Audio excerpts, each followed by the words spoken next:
প্রিয় শিক্ষার্থী, এবার আমি তোমাদের সামনে নিয়ে এসেছি একের ঘ নাম্বার অঙ্কটি। তো একের ঘ নাম্বার অঙ্কটিতে সংখ্যা রয়েছে 11,025। এটিও একটি বিজোড় সংখ্যা। তোমাদেরকে আগে জানিয়েছি বিজোড় সংখ্যা হলে বিজোড় সংখ্যা দিয়ে এটার মৌলিক গুণনীয়ক নির্ণয় করার চেষ্টা করবে। তো মৌলিক গুণনীয়ক করতে হলে আমাদেরকে ভাগ করতে হবে। আমি এবারও প্রথম বিজোড় সংখ্যা 3 নিয়েছি। তোমরা ক্যালকুলেটর সাহায্যে করে নেবে। প্রথমে 3, তারপরে 5, তারপরে 7, এইভাবে দিয়ে চেষ্টা করবে। যদি 3 দিয়ে এসে যায় তাহলে পরবর্তী সংখ্যাকে আবার মৌলিক গুণনীয়ক করার চেষ্টা করবে। তা আমি যদি এটা মৌখিকভাবে করতে পারি তাহলে ক্যালকুলেটর ব্যবহার করব না। 3 তিরিকা 9, এখানে 2 থাকে, 2 আর 0 হচ্ছে 20, 3 6 18, 2 আর 2 22, 3 7 21, 1 আর 2 5, 3 5 15। তাহলে এটা আমি মৌখিকভাবে করতে পারলাম। এটা দেখলাম কত আসে, 3675। তারপরে পরবর্তীতে যদি আমি আবার 3 দিয়ে করি, 3 অক্ষে 3, 3 দুগুণে 6, 3 দুগুণে 6, 1 আর 5 থাকে 15, অর্থাৎ 3 5 15। এটা আমি মৌখিকভাবে করতে পারলাম। 3 দিয়ে ভাগ করলে দাঁড়ায় এবার ভাগফল 1225। এবার সংখ্যা হবে, 3 দিয়ে এবার যাবে না, 5, 5 দুগুণে 10, 2 আর 2 22, 4 5 20, 2 আর 5 হচ্ছে 25, 5 5 25। এবার যদি আবার 5 দিয়ে আমরা এটাকে ভাগ করি তাহলে 4 5 20, এখানে 4 আর 5 থাকে 45, 5 9 45। এবার যদি এটাকে 7 দিয়ে ভাগ করি, 7 7 49। 7কে আর ভাঙা যাবে না, কারণ 7 নিজে একটি মৌলিক সংখ্যা। তাহলে দেখা গেল 11,225কে মৌলিক উৎপাদকে যদি বিশ্লেষণ করি তাহলে দাঁড়ায় হচ্ছে, আমরা পাই গুণ আকারে 2টি 3, 2টি 5, 2টি 7। তো যারা তোমরা হাতে ভাগ করতে পারবে না তারা ক্যালকুলেটরের সাহায্যে করে নেবে।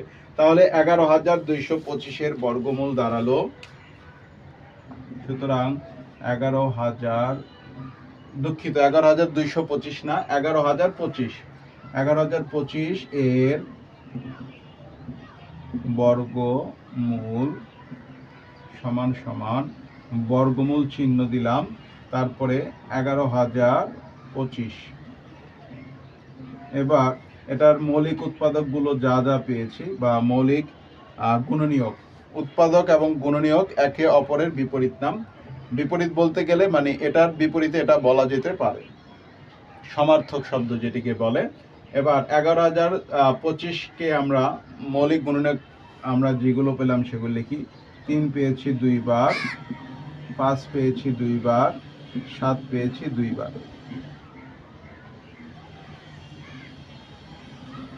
এবার আমরা যদি জোড়ায় জোড়ায় এগুলোকে সাজিয়ে নিই, 1 জোড়া,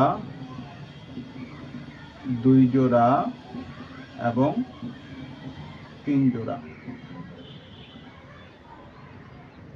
আমরা যখন জোড়া থেকে একটা একটা করে সংখ্যা নেব তখন আমরা আর বর্গমূল চিহ্ন দেব না। এবার 3 তিরিকাও দ্বারাই হচ্ছে দুঃখিত, 3 তিরিকা না, এখানে জোড়া থেকে একটি সংখ্যা নেব 3, তার পরবর্তী জোড়া থেকে নেব 5,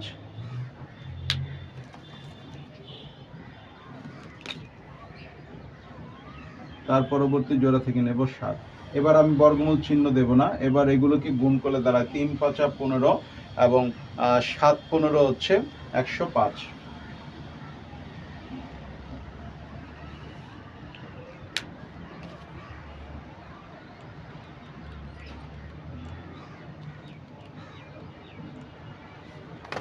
অর্থাৎ 11,025-এর বর্গমূল হচ্ছে 105 এবং এটাই তার উত্তর।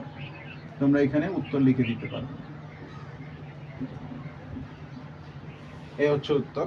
তো এইভাবে তোমরা যদি মৌলিক গুণনীয়কের সাহায্যে বর্গমূল নির্ণয় করো এভাবে করতে পারবে। আর এভাবে প্র্যাকটিস করলে, অনুশীলন করলে তোমরা খুব সহজেই অঙ্কগুলো করতে পারবে।